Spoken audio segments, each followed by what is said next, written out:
Gaseous exchange हमने discuss कर लिया, लीव्स में भी, लेंटिकल्स में भी एंड रूट हेयर्स में भी। अब हम आ जाते हैं सेकंड रॉ मटेरियल जो प्लांट को रिक्वायर्ड था, वो था वाटर। अब वाटर कैसे आता है प्लांट्स में? देखो होता क्या है, ये रूट, मैंने एक डायग्राम बना लिया रूट का, आगे हम ट्रांसपोर्टेशन पढ़ेंगे तब भी बताऊंगा। ये रूट हेयर है,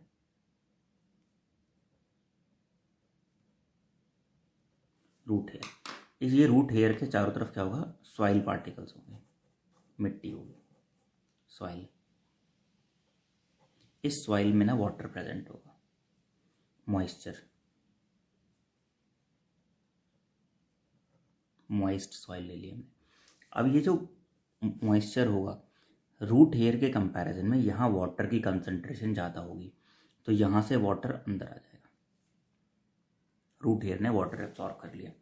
रूट हेयर के जस्ट एडजेसेंट वाली जो सेल होती है उसे एपिडर्मिस कहते हैं, और जो जाइलम है, रूट जाइलम, ये रूट जाइलम है, रूट जाइलम के जस्ट एडजेसेंट वाली जो सेल होती है उसे एंडोडर्मिस कहते हैं।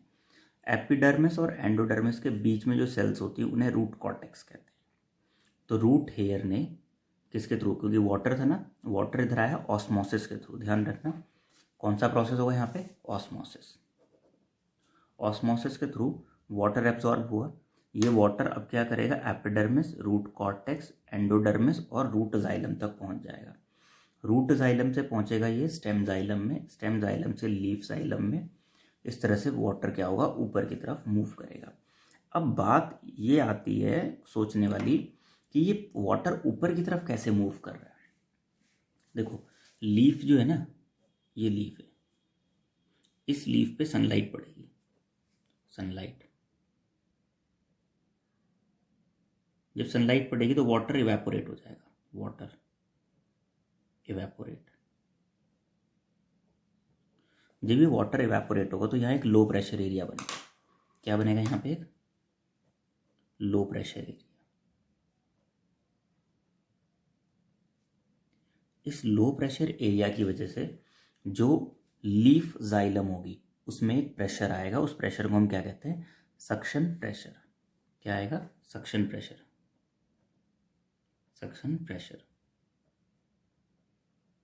जैसे तुमने देखा होगा, अगर तुम्हारे पास कोल्ड ड्रिंक का एक ग्लास भरा हुआ है, उसमें स्ट्रॉ डाल दो तो जो कोल्ड ड्रिंक है अपने आप ऊपर नहीं चलती, लेकिन जैसे ही उस पर स्ट्रॉ पे मुंह लगा के सक करते हैं, हम ऊपर की तरफ खींचते हैं, तो एक प्रेशर क्रिएट होता है, कोल्ड ड्रिंक ऊपर आ जाती है। बिल्कुल ऐसे ही यहाँ पे लो प्रेशर एरिया क्रिएट हुआ, वाटर जब यहाँ से गया तो एक प्रेशर क्रिएट हुआ, सक्शन प्रेशर। उस प्रेशर से जो लीफ जाइलम थी उसमें प्रेशर क्रिएट हुआ। लीफ जाइलम कनेक्टेड किससे थी?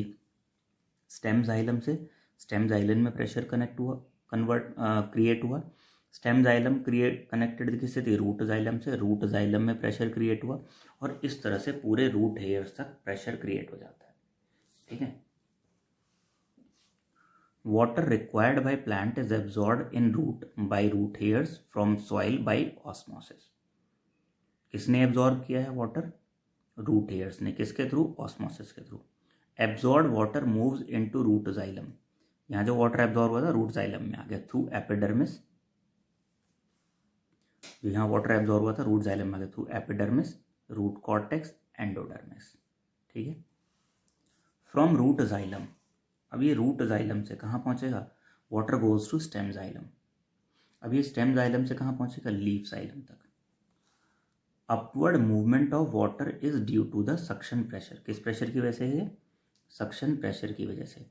और ये सक्शन प्रेशर किस वजह से आता है? Created by transpiration of water in leaves. Transpiration क्या होता है? Loss of water from leaves. Transpiration, loss of water by leaves due to sunlight called transpiration. This transpiration creates a low pressure area in leaves and thus creates suction pressure. तो इस तरह से हमारे जो plant को water मिल गया, कहाँ तक? लीव्स तक। तो जो हमारे लिए, जो हमारे लीव्स के लिए, हमारे प्लांट के लिए जो रॉ मटेरियल थे, एक था कार्बन डाइऑक्साइड, एक था वाटर, हमने दोनों पहुँचा दिए कहाँ तक? लीव्स तक। तो दो मेथड यूज़ किए हमने, वाटर के लिए अलग प्रोसेस है, कार्बन डाइऑक्साइड के लिए अलग प्रोसेस है।